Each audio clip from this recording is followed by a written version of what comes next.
When the billionaire caught his black maid playing with his special needs son and his heart stirred, he had no idea that viral photo would destroy everything. Jonah Kyle's 7-year-old hadn't spoken in 2 years until Clarissa Patterson used sign language from her own late autistic brother to reach him. But the ex-employee who leaked their story to the press was paid by Jonah's corporate rival to weaponize the miracle. Within 48 hours, child welfare would arrive, accusations of exploitation would trend worldwide, and Jonah would have to stand before cameras and risk his billion-dollar empire to defend the maid who'd restored his son's voice, or lose them both forever. Who allowed her in there? Jonah Kyle's voice cut through the Kyle estate's marble corridors like a blade through glass. Cold, sharp, absolute.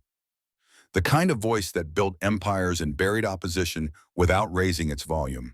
Clarissa Patterson froze at the linen closet on the 3rd floor, her arms full of fresh towels. She'd been working at the estate for only 3 days, assigned to housekeeping, West Wing only. The head housekeeper, Mrs. Chen, had been explicit during orientation. The nursery wing is off limits. Mr. Kyle handles his son's care personally. Staff interference is grounds for immediate dismissal. But that sound, the one that now echoed again through the vaulted ceilings, wasn't something Clarissa could pretend she didn't hear. It wasn't crying, it was something raw. A child's voice stretched thin with frustration, rising and falling in waves that spoke of isolation, not tantrum. She knew that sound. God, did she know it. Miss Patterson, Mrs. Chen's voice crackled through the hallway intercom. Return to your station immediately. Clarissa didn't answer. Instead, she set down the towels and walked toward the sound, her heart hammering against her ribs. Up the spiral staircase, past the portraits of the late Mrs. Kyle, beautiful, blonde, frozen in oil paint smiles. Down the hallway where afternoon light poured through floor-to-ceiling windows, but somehow couldn't chase away the cold. At the end of the corridor, a door stood half open. Inside, 7-year-old Mattens Kyle sat on the floor surrounded by scattered wooden blocks, rocking forward and back, his small fists hitting his temples in rhythm. No therapist, no nanny, no parent, just a child alone with his pain. Clarissa's breath caught. Her brother Marcus used to do the same thing, same rocking, same self-soothing aggression. When the world became too loud, too bright, too much. She'd been 12 then, the only one who could reach him when their mother was working double shifts and the foster home didn't understand. She stepped quietly into the room and lowered herself to the floor several feet away, keeping her movements slow, predictable. "Hey there, sweetheart," she whispered, barely audible over his distress. "I'm not going to touch you, just sitting right here with you." Mattens didn't acknowledge her, but his rocking slowed, just a fraction. Clarissa kept her hands visible, palms up. Then carefully she lifted one hand and signed across her chest. Safe. A gesture her grandmother had taught her decades ago, one that had anchored Marcus when words couldn't reach him. The boy's eyes flickered toward her. Once. Twice. His fist paused mid-strike. "What the hell are you doing?" The voice behind her was ice-wrapped in fury. Clarissa turned. Jonah Kyle stood in the doorway. 6 feet of controlled power in a charcoal suit that probably cost more than her car. His jaw was tight, his phone clutched in one hand like he'd been mid-call when he'd stormed up here. Everything about him radiated command, control, and barely contained rage. "I'm sorry, sir," Clarissa said, rising instinctively but keeping her movements gentle. "I heard him crying and I thought—" "You thought?" His eyes were storm gray and unyielding. "Who gave you permission to enter this room?" "No one." Her voice stayed steady despite the adrenaline flooding her system. He sounded distressed. "I was worried he might hurt himself." "Step away from my son." She obeyed immediately, moving aside as Jonah strode forward. But the moment he reached for Mattens, the boy erupted, screaming, kicking, his small body twisting away from his father's hands with a violence that shocked them both. Hey, if this story touches your heart even a little, go ahead and subscribe. Join our family of hope and love. And tell us in the comments where you're watching from. Let's share this journey together. Jonah froze, arms suspended mid-reach, confusion and something like pain flickering across his face. "Mattens, please, it's okay. It's..." The child's screams intensified. "May I?" Clarissa asked quietly. Jonah's eyes snapped to hers. For a moment, she thought he'd refuse, order her out, maybe fire her on the spot. But something, desperation maybe, or exhaustion, kept him silent. She knelt again, slow and careful. This time, when she opened her arms, Mattins crawled into them like he'd been waiting for her his whole life. His small hands fisted in her uniform, his face pressed against her shoulder.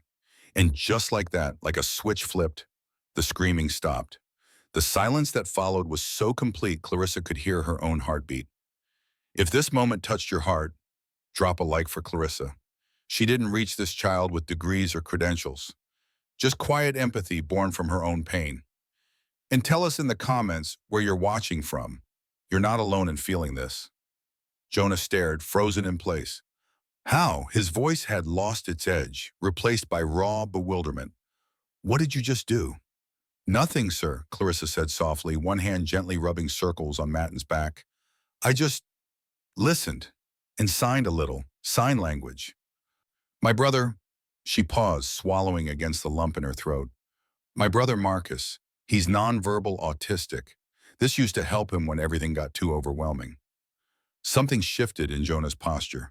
The rigid lines of his shoulders softened almost imperceptibly. His suit suddenly looked less like armor and more like a costume he didn't know how to take off. For a moment, he looked less like a billionaire and more like a father who'd forgotten how to reach his own child. What's your name? He asked quietly. Clarissa Patterson. I'm with housekeeping. His eyes moved from her face to where Mattins had settled completely, breathing evening out, small fingers still gripping her sleeve like a lifeline. You're not a therapist? No, sir. A small, sad smile touched her lips.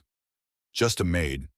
Jonah stood there, watching this woman, this stranger who'd been in his home less than a week, hold his son with a naturalness that made something in his chest crack open. The boy who hadn't sought comfort from anyone in 2 years. The son he'd hired specialists and therapists and behavioral experts to reach, all of them failing where this quiet woman with gentle hands had somehow succeeded. He hasn't, Jonah's voice caught. He cleared his throat. He hasn't let anyone hold him like that since his mother died. Clarissa looked up, meeting his eyes. In that moment, she saw past the coldness, past the control to the grief underneath. A father drowning in guilt and loss, trying to save a child while barely keeping himself afloat. He remembers love, she said softly. He's just been waiting for someone to speak his language. The words hung in the air between them, a bridge neither had expected but both desperately needed. And in that moment, in a nursery filled with scattered blocks and afternoon light, something began that would change all three of their lives forever. 3 weeks changed everything. The Kyle estate, once a mausoleum of marble and silence, began to breathe. It started small, Mattin's laughter echoing from the nursery, tentative at first, then more frequent. The sound carried through hallways that hadn't heard joy in years, startling staff who'd grown accustomed to quiet. Clarissa taught him signs the way her grandmother had taught her, gently, playfully, without pressure. More when he wanted another cracker. Happy when the sun caught the prisms hanging in his window. Love, traced over his heart when she tucked him in at night. The boy absorbed them like rain after drought. By the second week, Mattins was initiating contact, tugging Clarissa's sleeve when he wanted attention, placing his small hand in hers when they walked to the garden. Progress the specialist had called highly unlikely unfolded with such naturalness it felt less like therapy and more like remembering. Jonah watched it all from doorways and windows. This man who'd built his fortune on certainty, now uncertain of everything except that something miraculous was happening under his roof. He started joining their sessions. Awkwardly at first, standing near the door, arms crossed, observing like he was studying a scientific phenomenon rather than his own son. But Clarissa would glance up and smile, pat the carpet beside her, and gradually, impossibly, the billionaire would lower himself to the floor. Try this one, she'd say, demonstrating the sign for play, hands moving like you're on a swing. Jonah's large hands mimicked hers, clumsy and self-conscious. Mattins watched his father with cautious curiosity, then reached out and corrected Jonah's fingers, adjusting them into the proper position. Father and son, teaching each other how to communicate. The first time Matten signed Daddy, Jonah had to excuse himself to the hallway. Clarissa found him there minutes later, back against the wall, face buried in his hands. "I'm sorry," he said, voice rough. "I don't usually—" "It's okay to feel it," she said simply. "He needs to see that you feel things too." The garden became their sanctuary, late afternoons when the light turned gold and the heat softened. The three of them would migrate outside. Mattens would explore the flower beds while Clarissa and Jonah sat on the stone bench nearby, close enough to supervise but far enough to let the boy discover his own world. One evening, watching Mattens chase a butterfly with pure, unself-conscious delight, Jonah spoke quietly. "Thank you. For this. For him." "You don't have to thank me," Clarissa said. "This is what I'm here for. It's more than a job to you." Not a question, an observation. She was quiet for a moment, fingers tracing the edge of the bench. "My brother Marcus, I told you about him. He was 10 years older than me, but in a lot of ways I grew up as the big sister. Our mama worked doubles at the hospital, and our father—" She paused. "He left when Marcus was diagnosed. Couldn't handle having a son who was different."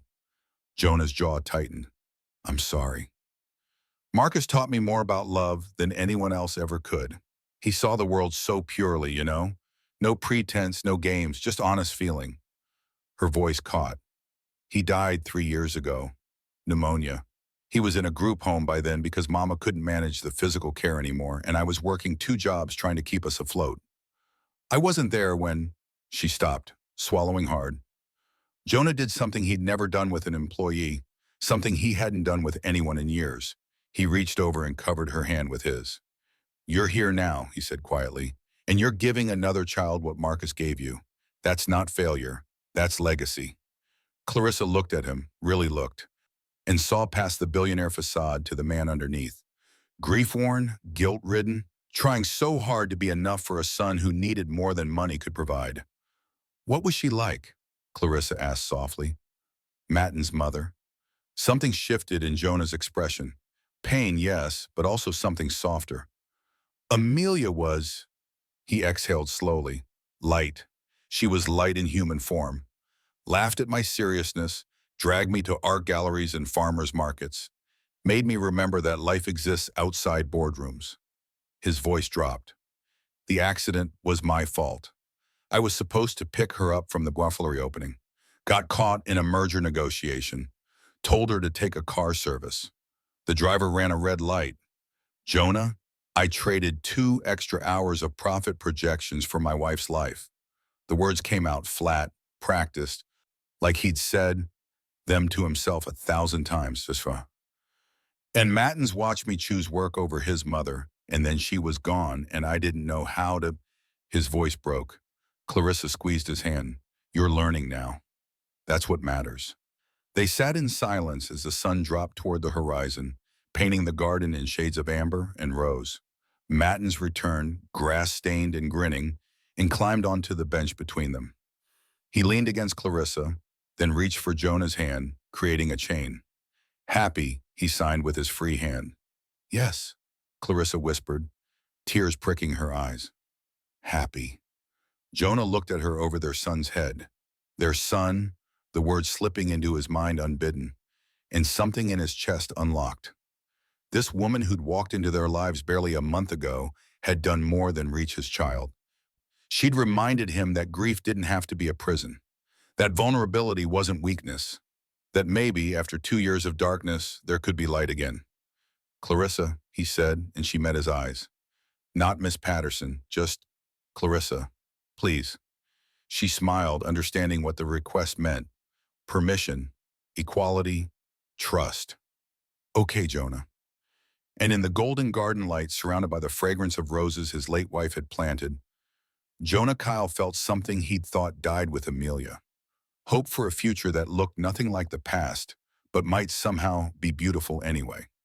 The photograph went viral on a Tuesday.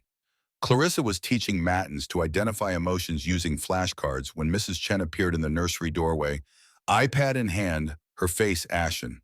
"Miss Patterson, you need to see this." The headline screamed across the screen. "Billionaire's maid exploits special needs child. Inside Jonah Kyle's scandalous household." Below it, photos, Clarissa holding matins, Clarissa laughing as the boy touched her face. Clarissa and Jonah sitting close on the garden bench, their hands almost touching. The article was poison.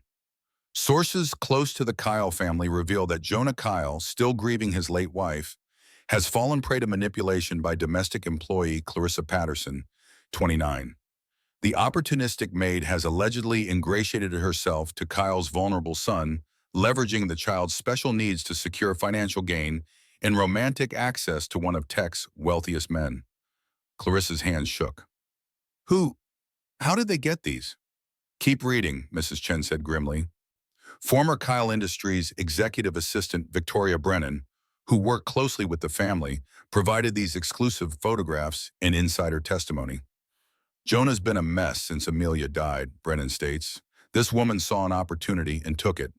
She's using that poor boy like a pawn. The words blurred. Clarissa felt the room tilt. By noon, the story had metastasized across every platform. Cable news picked it up. Social media erupted. The comments sections filled with venom, some defending her, but more, so many more, trafficking in every ugly stereotype she'd spent her life fighting. Of course she targeted a rich white man. Gold digger playing the magical Negro trope. Those people always have an angle. Clarissa deleted her social media apps, but the damage was done. Her phone wouldn't stop buzzing. Reporters, former classmates, people she hadn't spoken to in years, all suddenly wanting her story. She turned it off and sat in her quarters, staring at nothing. The emergency board meeting started at 2 p.m. Jonah sat at the head of the conference table, jaw tight, while his board of directors, 12 men and women who'd helped build Kyle Industries into a tech empire, delivered their verdict. The optics are catastrophic, said board chair Margaret Voss. Stock dropped 3 points this morning. 3 major investors called demanding explanations. And the Peterson merger? Dead. They won't attach their name to this scandal. There is no scandal, Jonah said coldly. The perception of scandal is just as damaging, CFO Richard Hayes interjected. Jonah, we understand you've been through hell. We all loved Amelia. But this woman, Miss Patterson, has become a liability for your reputation, the company's reputation, and frankly, for your son's welfare. Child Protective Services will be all over this. Clarissa has done more for my son in 6 weeks than, it doesn't matter. Margaret slammed her palm on the table. Facts don't matter when the narrative is this toxic. You need to terminate her employment immediately and release a statement distancing yourself from. No. Silence fell like a guillotine blade. No? Richard repeated, incredulous. I won't fire the woman who gave my son his life back because a vindictive ex-employee sold lies to tabloids. Jonah stood, buttoning his jacket. And if this board can't stand behind basic human decency, then perhaps I'm sitting at the wrong table. Jonah, be reasonable. I am being reasonable. You're asking me to sacrifice someone innocent to protect our image. That's not reasonable. That's cowardice. He moved toward the door. Meeting adjourned. Walk out that door, Margaret warned, and we'll have no choice but to consider your fitness to lead this company. Jonah paused, hand on the doorknob. For a moment, the old him, the one who'd built empires on calculated risk and ruthless pragmatism, whispered that she was right, that Clarissa was one person and Kyle Industries employed 12,000. Then he thought of Matins signing happy in the garden, of Clarissa's hand in his, steady and warm, of the man he'd become in the hollow years after Amelia died, and the man he was slowly, painfully learning to be again. Then question it, he said quietly. But I'm not firing her. He left them sitting in stunned silence. He found Clarissa in the nursery, packing her belongings into a worn duffel bag. Matin sat on the floor nearby, rocking, distressed by the disruption to his routine. What are you doing? Jonah demanded. Leaving. Her voice was steady, but her hands shook. Before this gets worse, before Matins gets hurt by... No. Jonah, they're calling me a predator. They're saying I used your son for money. Every second I stay here makes it worse for both of you. I don't care what they're saying. You should, she turned, eyes blazing. I'm a black woman without a degree working in a billionaire's house. You think this story ends well for me? For Mattins? They'll twist everything until what? Until we let them win? He crossed the room, voice dropping. Clarissa, I spent 2 years letting fear make my decisions. Fear of losing Mattins the way I lost Amelia. Fear of feeling anything that might hurt. And you know what it got me? A silent house and a son I couldn't reach. He looked at Mattins, then back at her. I'm not making decisions based on fear anymore. This isn't about fear. This is about reality. Then here's reality. Tomorrow morning, I'm holding a press conference, and I'm telling the world exactly what you've done for this family. His jaw set, with or without you beside me. Clarissa stared at him, searching his face for doubt, for calculation, for any sign this was strategy rather than conviction. She found none. They'll destroy you, she whispered. Let them try. He smiled, small, sad, certain. I've already lost everything that mattered. You and Mattins are teaching me how to build something new. I'm not walking away from that. Are you? The question hung between them. Outside, the sun was setting, painting the nursery in shades of amber. Mattins stopped rocking and crawled to them, placing one small hand on Clarissa's leg, the other on Jonah's. Stay, he signed, the gesture clear and desperate. Clarissa closed her eyes, felt the weight of her duffel bag, the weight of judgment, the weight of a child's hand asking her not to abandon him, the way the world kept abandoning people like them both. When she opened her eyes, Jonah was still watching, patient and unwavering. Okay, she breathed. Okay. And somewhere in the city, Victoria Brennan smiled at her phone, completely unaware that the man who'd signed her severance check 6 months ago had just made a very different kind of investment, one that would cost everything he'd built and save everything that mattered. The press conference was scheduled for 9 a.m. By 8:45, the Kyle Industries lobby looked like a war zone, reporters crushing against security barriers, satellite trucks clogging the street, camera crews jockeying for position. Clarissa stood backstage, hands clenched, nausea rolling through her stomach. She'd spent the night rehearsing with Jonah's PR team, but every script they'd offered felt hollow, defensive, wrong. Just tell the truth, Jonah had said finally, overruling his advisors. Nothing more, nothing less. Now, watching him through the curtain gap as he took the podium, she wondered if truth would be enough. Jonah's voice cut through the crowd noise. Good morning. I'm going to make a brief statement, then take questions. Cameras flashed like strobes. Recently, articles have circulated about my household and specifically about Miss Clarissa Patterson, who works with my son. These articles are false, cruel, and designed to harm an innocent woman who's dedicated herself to my child's well-being. His voice hardened.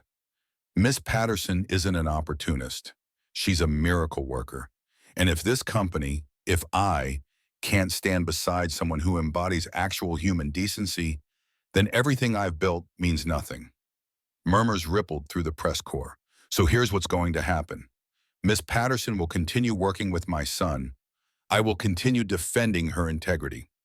And anyone, board member, investor, or blogger, who demands otherwise can consider this my resignation from caring about their opinion. He paused. Miss Patterson, would you join me, please? Clarissa's feet felt bolted to the floor. The PR director gave her a gentle push. Go! She walked onto the stage, every instinct screaming to run. But Jonah extended his hand and she took it, and together they faced the cameras. This is Clarissa Patterson, Jonah said, the woman who taught my son to communicate again, who brought laughter back to a house that had forgotten how, who showed me that love is stronger than grief and patience more powerful than money. He looked at her. Tell them who you are. Clarissa gripped the podium edge. I'm a maid who took a job cleaning floors and ended up learning that every child, regardless of ability, diagnosis, or circumstance, deserves someone who sees them, really sees them. That's all I did. I saw Mattins. Her voice strengthened. And if that makes me an opportunist, then I guess I'm guilty. A reporter shouted, Miss Patterson, how do you respond to accusations you're using Mr. Kyle's son for financial gain? I'd respond that his son is a human being, not a bank account, and anyone who sees him that way has already missed the point. Another voice. Mr. Kyle, your board is reportedly discussing your removal. Do you regret this decision? I regret taking 2 years to make it. The questions continued, aggressive, skeptical, searching for cracks. But Jonah and Clarissa stood shoulder to shoulder, answering with a unity that slowly, imperceptibly shifted the room's energy. By the time they walked off stage 30 minutes later, the narrative hadn't reversed, but it had fractured.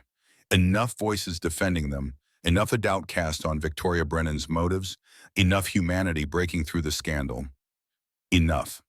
That evening, Jonah's head of security delivered a folder to his study. You'll want to see this. Inside, financial records, email chains, photographs. The trail led from Victoria Brennan to a shell consulting firm to Lark Technologies, Jonah's chief rival in the autonomous systems market. Marcus Chen, Lark's CEO, had orchestrated the entire smear campaign. Hire a bitter ex-employee, feed her photos and talking points.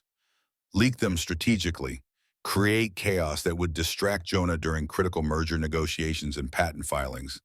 Emotional sabotage disguised as scandal. Son of a bitch, Jonah breathed. Your attorneys are already drafting motions, security said. Between this and the defamation angle, Chen's looking at, I don't care about Chen right now. Jonah closed the folder. I care about making sure Clarissa knows this wasn't random cruelty. It was targeted warfare. And she got caught in crossfire meant for me. He found her in the garden after midnight, sitting on the stone bench, staring at nothing. Couldn't sleep? He asked. Haven't tried. He sat beside her, close enough that their shoulders almost touched. We found who orchestrated the leak. Lark Technologies. Marcus Chen specifically. Clarissa turned slowly. Why? To break me. To destabilize the company during a critical growth period. Jonah's jaw tightened. You were collateral damage in a corporate war you didn't know existed. She laughed, bitter, hollow. So I'm not even important enough to be the actual target, just convenient ammunition. No, he shifted to face her. You're important enough that destroying you felt like destroying me. Because somewhere in the last 2 months, you became... He stopped, searching for words that felt both true and safe. Essential. To Matins. To this house. To... Don't, she whispered. Please don't say something you'll regret when this dies down. I won't regret it. His hand found hers in the darkness, fingers intertwining. Clarissa, I lost Amelia and spent 2 years certain I'd never feel anything real again. Then you walked into my house and reminded me that closing off isn't protection. It's just another kind of death. Jonah, I'm not asking for anything, he continued quickly.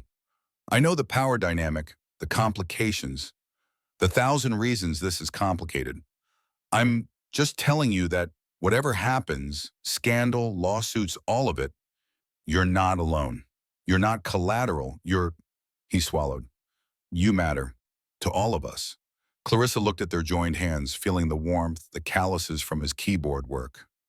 The steadiness. She thought of Marcus, of the years teaching her that love wasn't weakness, that staying wasn't surrender, that sometimes the bravest thing was letting someone else be strong for you. This is going to get worse before it gets better, she said softly. I know. Your board might actually remove you. Probably so.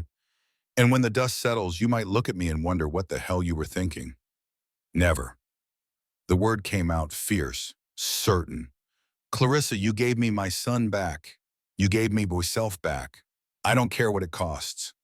In the garden darkness, surrounded by roses that had survived winter, they sat in silence. 2 wounded people learning that healing doesn't mean forgetting pain. It means trusting someone else to witness it. Clarissa leaned her head against his shoulder. Jonah's arm came around her, careful and sure. Above them, a light flicked on in Mattin's window. The boy's silhouette appeared, watching his father and Clarissa below, and even from this distance, they could see him sign, happy. He knows, Clarissa whispered. Yeah. Jonah pressed his lips to her hair, brief, chaste, a promise more than passion. He knows. And in the mansion that had learned to breathe again, 3 hearts beat in rhythm with the hope that tomorrow, no matter what storms came, they'd face them together. The word came on a Thursday afternoon, 6 weeks after the press conference. Clarissa was teaching Matten's color names using building blocks when the boy suddenly looked up at her, placed both hands on her cheeks, and whispered, "Mama." The world stopped. Not the sign, not gesture, a spoken word, clear and deliberate and impossible. Clarissa's breath caught. Her hands flew to her mouth. "Mattens, did you say it again, sweetheart? Please." The boy smiled, that real smile she'd worked so hard to coax out. "Mama." She pulled him into her arms, tears streaming. "Oh my God, oh my..." She couldn't finish, couldn't breathe past the joy crushing her chest. Jonah appeared in the doorway, drawn by the commotion. "What happened? Clarissa, what?" She turned, face wet, laughing through tears. "He spoke. Jonah, he spoke. What did he..." Mattens looked at his father, then back at Clarissa, and said it again, stronger this time. "Mama." Jonah went absolutely still, his face crumpled, years of held grief finally breaking through the dam. He crossed the room in 3 strides and dropped to his knees beside them, wrapping his arms around both of them, shaking with silent sobs. "That's right, buddy," he managed. "That's right." For minutes they stayed like that, a tangle of arms and tears and laughter, while Mattens looked between them, pleased with himself, signing happy over and over. The moment felt sacred, complete, a family rebuilt from grief and patience and love that didn't follow bloodlines. Then the doorbell rang.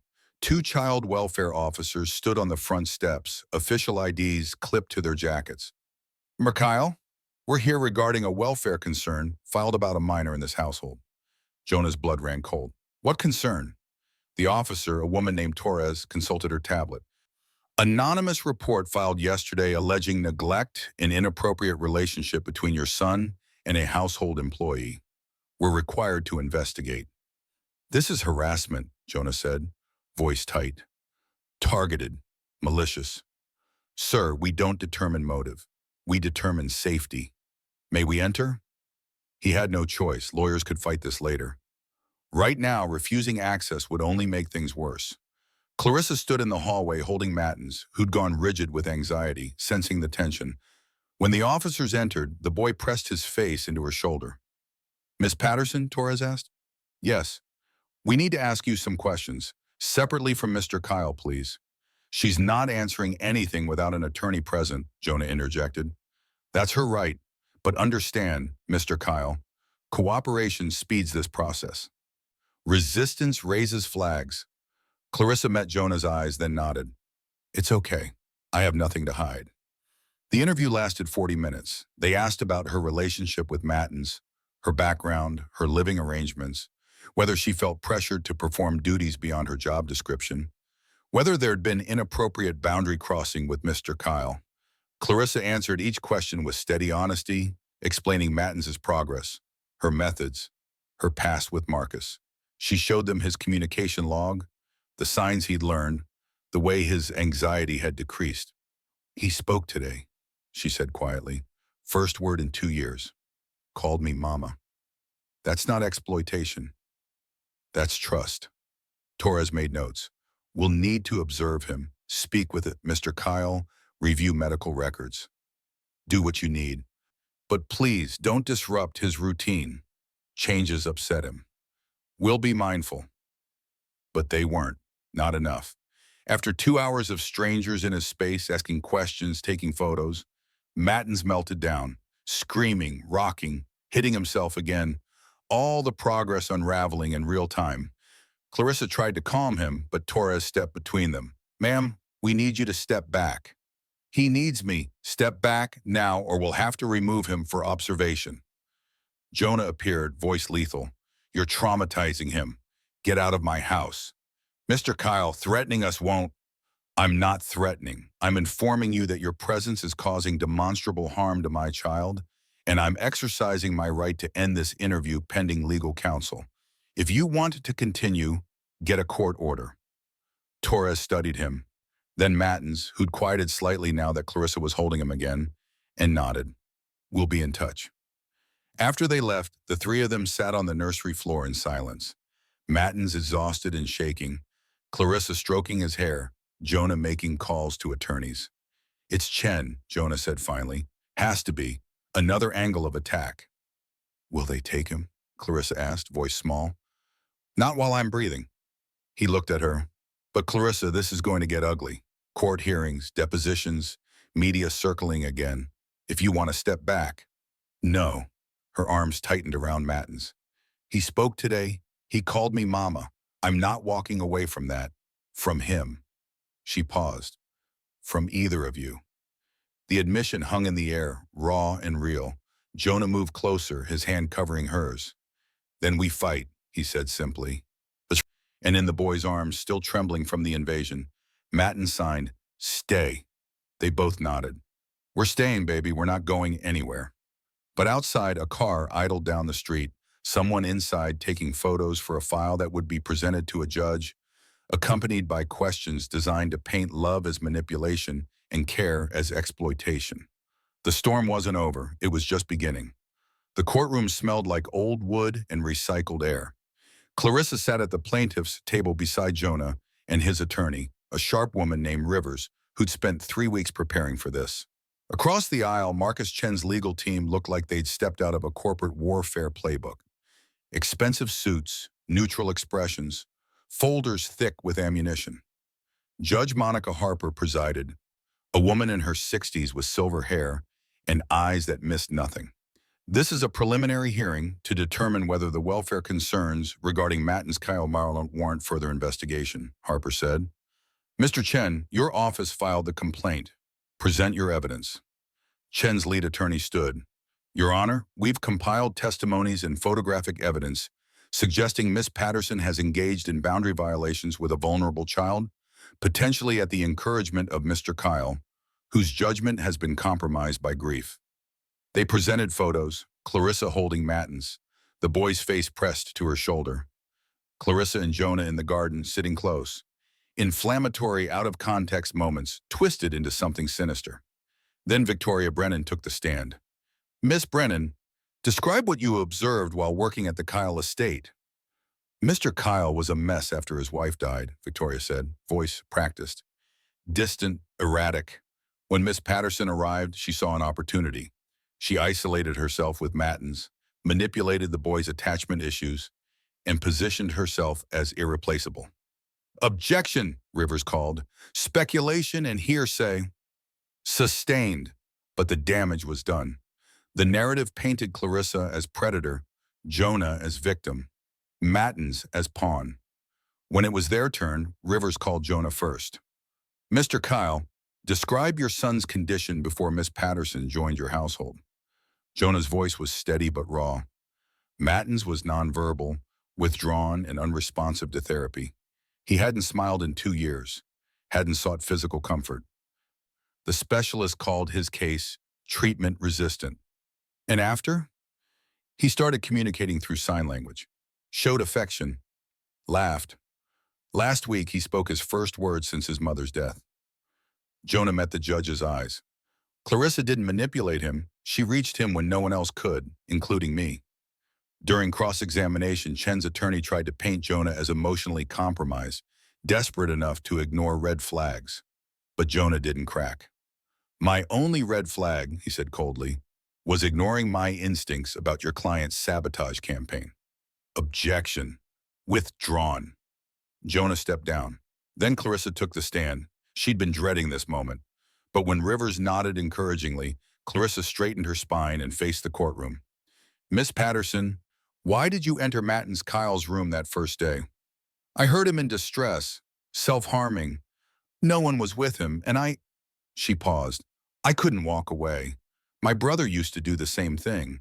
I recognized the sound. Your brother? Marcus. He had special needs, nonverbal autism, passed away 3 years ago. Clarissa's voice softened. He taught me that some people communicate differently. That doesn't make them broken. It makes them human. And Matten's? Matten's is brilliant. He just needed someone to learn his language instead of forcing him to learn ours. Chen's attorney stood for cross. Miss Patterson, you're not a licensed therapist, correct? No. No medical training? No. Yet you presume to know better than the specialists Mr. Kyle hired? I didn't presume anything, I just listened. And apparently, that was more effective than their degrees. Murmurs rippled through the gallery. Judge Harper's mouth twitched. You expect this court to believe you're just a selfless caregiver? No ulterior motives? Clarissa met his eyes dead on. That boy didn't need to be fixed. He needed someone to stay, to be patient, to see him as a person, not a diagnosis or a problem or, her voice hardened, a pawn in your client's corporate warfare. Objection. Sustained. Miss Patterson, none. Clarissa stood, ignoring Rivers' hand on her arm. You want to know my motive?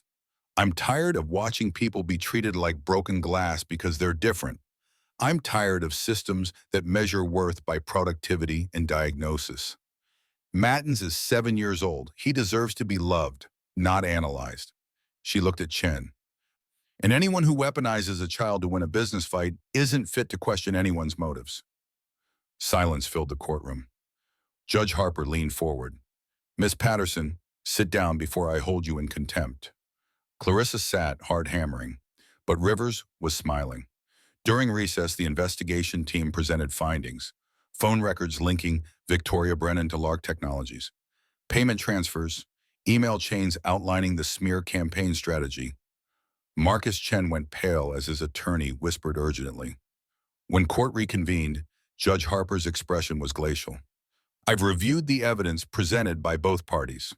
What's clear is that this complaint wasn't filed out of concern for Mattins Kyle's welfare. It was filed as corporate sabotage, using a vulnerable child as ammunition. She fixed Chen with a stare that could cut steel. That's unconscionable. Your Honor, I'm not finished. The evidence shows Mattins has thrived under Miss Patterson's care. Medical records confirm developmental progress. Testimony from therapists, real therapists, supports her methods. Harper looked at Clarissa. Miss Patterson, you're unorthodox, clearly emotional, and apparently incapable of staying silent when someone challenges your integrity. Clarissa's stomach dropped. But you're not exploitative, you're not harmful, and you're not guilty of anything except caring too much. Harper's voice softened. Case dismissed. Mr. Chen, my office will be forwarding this matter to the state bar for review of your firm's conduct. The gavel fell. For a moment, no one moved.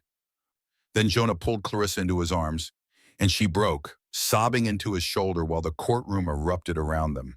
Outside, reporters swarmed. This time, the questions were different. Miss Patterson, how does it feel to be vindicated? What's next for you and the Kyle family? Clarissa, composed now, stepped to the microphones with Jonah beside her. What's next, she said simply, is going home to a little boy who needs dinner and bedtime stories. Because that's what matters. Not headlines, not lawsuits, just love. And somewhere in the city, Marcus Chen watched the news with mounting horror as his company's stock plummeted. Investors fled, and the child he'd tried to weaponize became a symbol of everything his ruthlessness could never destroy. Humanity, connection, grace. The first morning after the verdict, Clarissa woke to silence, the good kind. No reporters, no lawyers, no strangers judging whether she belonged, just a house learning to breathe again.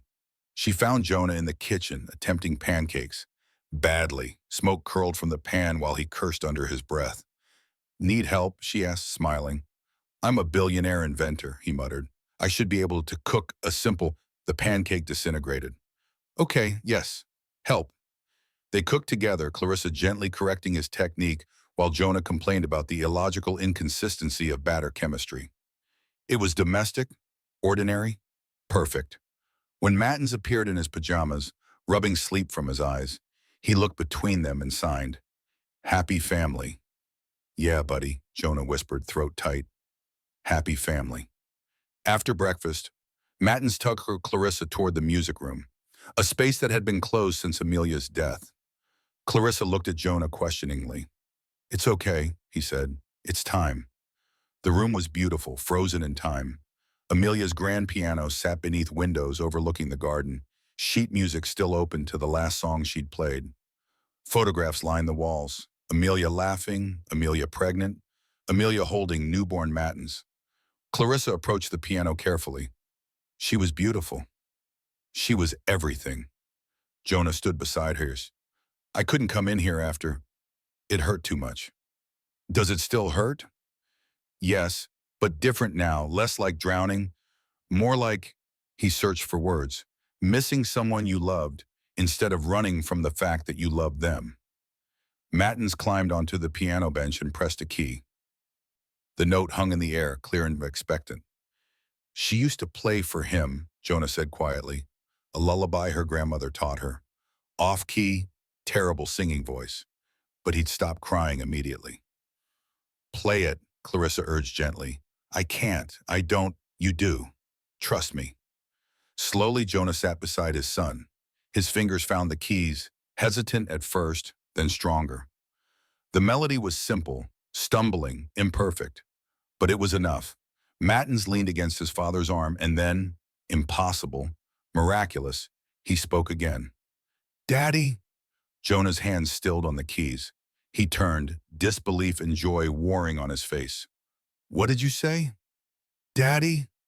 Matins smiled, that pure, unguarded smile that meant everything. He signed love and said it aloud. Love, Daddy. Jonah pulled his son into his arms, shoulders shaking with silent sobs. I love you too. God, I love you so much. Clarissa started to step away, give them privacy, but Matins reached out, one arm for Jonah, one for her, and pulled them together.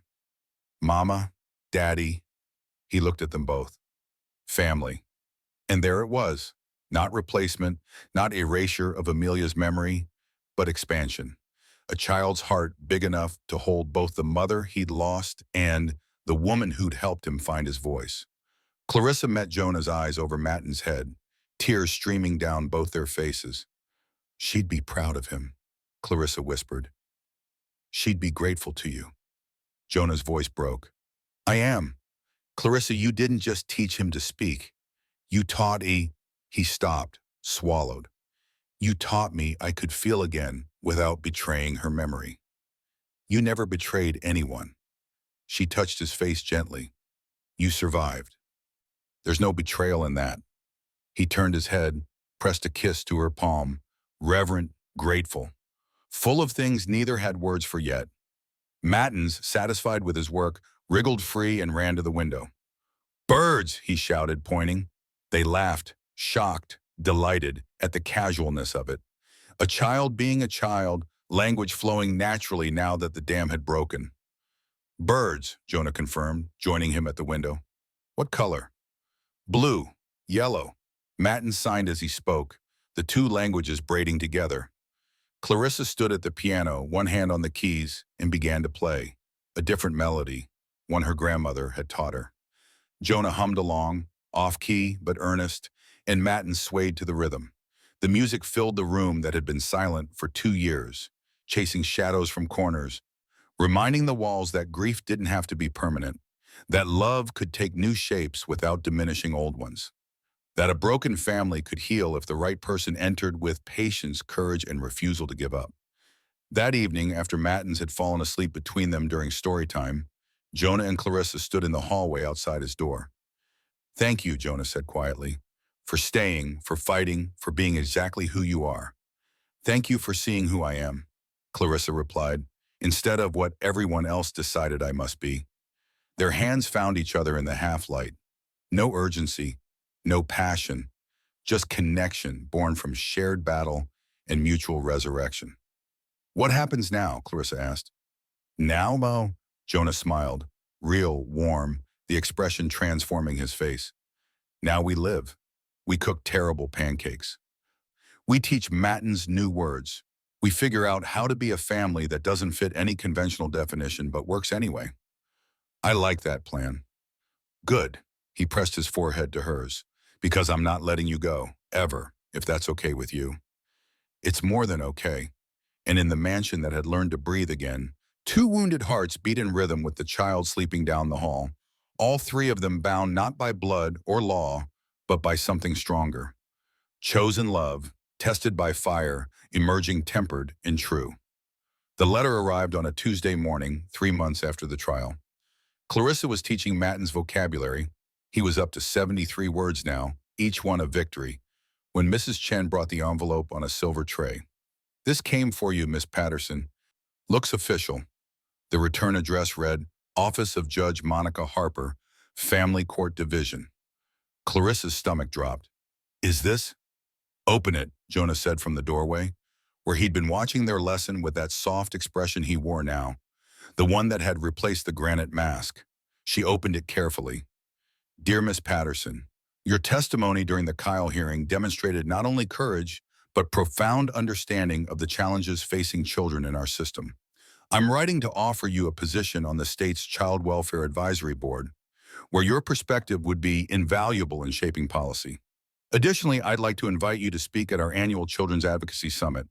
Your story deserves a larger platform. Please contact my office at your convenience. Sincerely, Judge Monica Harper." Clarissa read it 3 times, certain she was misunderstanding. "What does it say?" Jonah asked. She handed it to him, speechless. He read, smiled, that devastating smile that cracked through everything, and pulled out his phone. "What are you doing?" "Making a call." He dialed, waited. "Margaret, Jonah Kyle, I need to establish a charitable foundation. Full funding, immediate activation. Yes, now. I'll explain later." He hung up, turned to Clarissa. "How do you feel about running a foundation?" "I, what, Jonah? I don't know anything about—" "You know everything that matters. And whatever you don't know, you'll learn. Same way you learned how to reach my son." He crossed the room, took her hands. "I'm serious, Clarissa. The Patterson Project, a voice for every child. Dedicated to supporting families with special needs children, training caregivers, advocating for system reform. Everything you wish had existed when Marcus needed it." Tears blurred her vision. "You're serious." "Completely. I'll fund it. You'll run it. And together—" He glanced at Mattens, who was watching them with interest. "We'll make sure other kids don't fall through the cracks." "Mama crying?" Mattens asked, concerned. "Happy crying, buddy," Clarissa managed. "Very happy." He signed happy, grinning, and returned to his blocks. 6 months later, they stood in a community center across town, a bright space filled with donated equipment, volunteer caregivers, and a dozen families who'd found their way to the Patterson Project. Mattens moved through the room with confidence now, showing other children how to sign "Hello, friend, play." He'd become an ambassador for his own experience, gentle and patient with kids who struggled the way he once had. "He's teaching," Clarissa whispered, watching him demonstrate deep breathing techniques to a little girl having a meltdown. "He learned from the best," Jonah said, arm around her waist.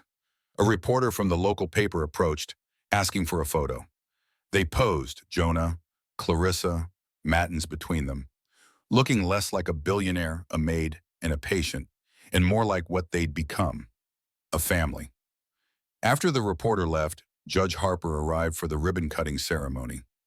"Miss Patterson," she said warmly, "or should I say Director Patterson?" "Clarissa is fine, Your Honor." "Then call me Monica." Harper looked around the space. "This is remarkable. You've built something that will outlast all of us." "We built it," Clarissa corrected, gesturing to Jonah. "Together," Harper studied them both, smiled knowingly. "Yes, I can see that." She lowered her voice. "For what it's worth, I had my doubts during the trial, about boundaries, propriety, all those professional concerns." She paused. "I was wrong. What you two have, what you have given that boy, transcends convention. Don't let anyone tell you otherwise." After she left, Jonah pulled Clarissa aside. "There's something I need to ask you." "Now, in the middle of the opening?"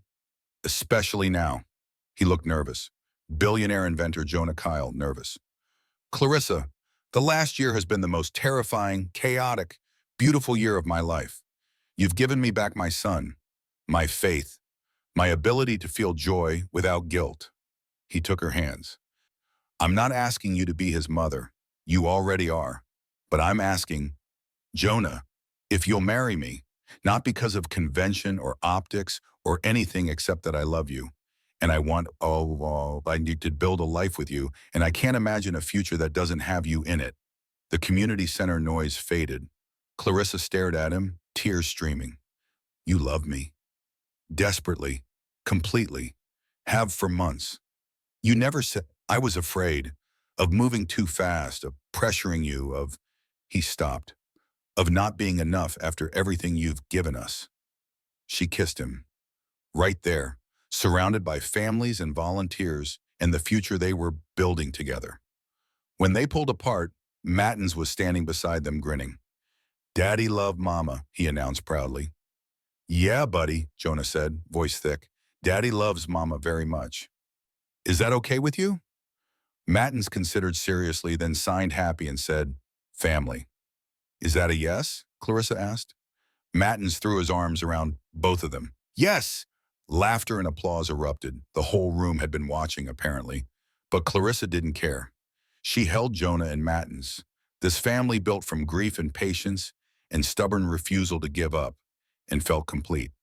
That evening they drove home through the city, Mattins chattering in the back seat about his new friends, planning the next project event, already thinking like an advocate. He's going to change the world, Clarissa said softly. He already changed ours, Jonah replied. You both did. They pulled into the Kyle estate driveway, no longer a fortress, just a home.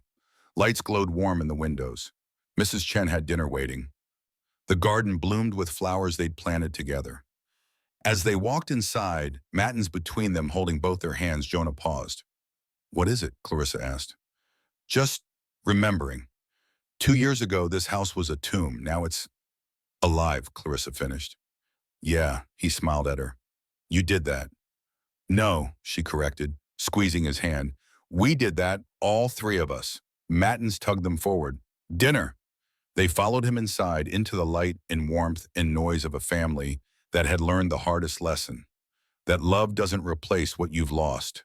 It transforms you enough to hold both grief and joy, both memory and future.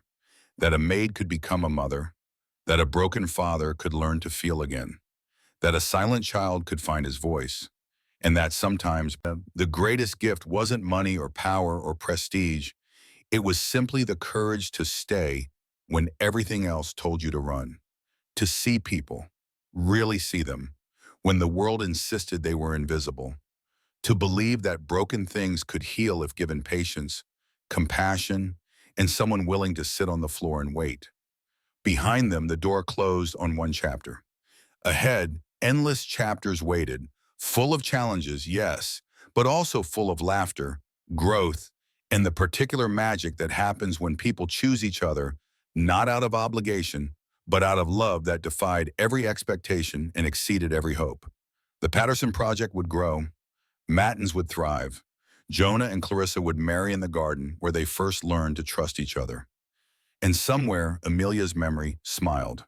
Not erased, but honored by the family that had learned to live again. The end was really a beginning, and it was beautiful.